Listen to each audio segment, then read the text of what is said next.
Llafur, this has been a deeply upsetting week for anyone who has read or been involved with the Royal College's review of maternity services in Cwm Taf. The testimonies of the mothers whose babies died cannot but move any of us.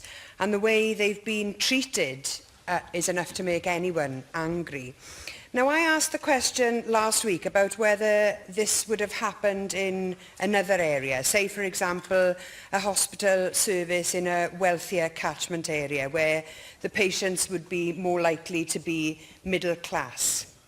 Would we see a report highlighting dismissive attitudes and a failure to apologise and responses that were formulaic and seemed to be more interested in defending the reputation of individuals and the health board in a wealthier area? I very much doubt it. And this isn't a controversial point. It forms part of the inverse care law that the Minister himself has acknowledged in plenty of other circumstances. The dismissive tone in which these concerns were dismissed by the Minister last week doesn't inspire confidence in me that things will be put right. After all, the crux of the problem here is that people, mainly working class women, have been dismissed. And here was the Health Minister doing that all over again. But holding the Minister to account does not mean that those responsible at the Health Board should also not be held to account. Of course they should. And right up until last week, there were questions over their actions. In October last year, before the external review was commissioned, a Cwm Taf spokesperson told the media that their internal review was a routine exercise about whether things should be done differently. At the very same time, the Health Board were in possession of an internal report that said that things were far worse. Where is the transparency here? Hiding that report was misleading us. Evidence that the board is more interested in defending its reputation than correcting the problems within the service. It remains a grave injustice, in my view, that doctors, nurses and midwives can be struck off and face criminal investigation, rightly of course, for failures in patient care, whereas not a single manager, to our knowledge, has ever faced equivalent sanctions.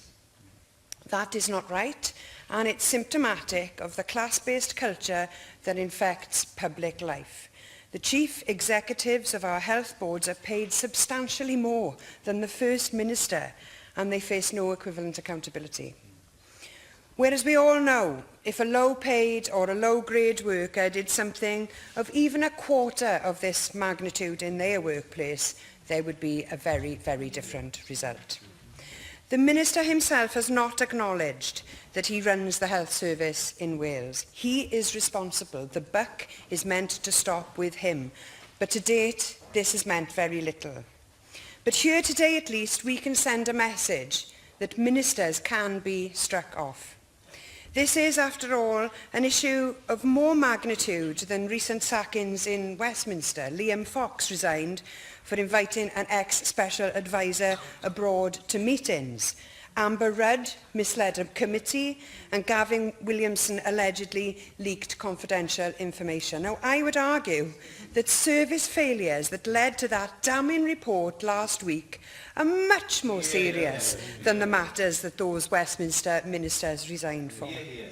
Let's contrast the behaviour of the Health Minister here over the past week with that of the former Health Minister in Tunisia.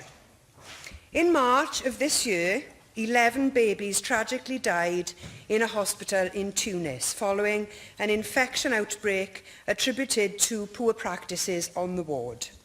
The Health Minister in Tunisia looked at his conscience, took responsibility and resigned, despite only having been in the post for 4 months. It's time that we applied those standards of accountability and responsibility here. I think it definitely is.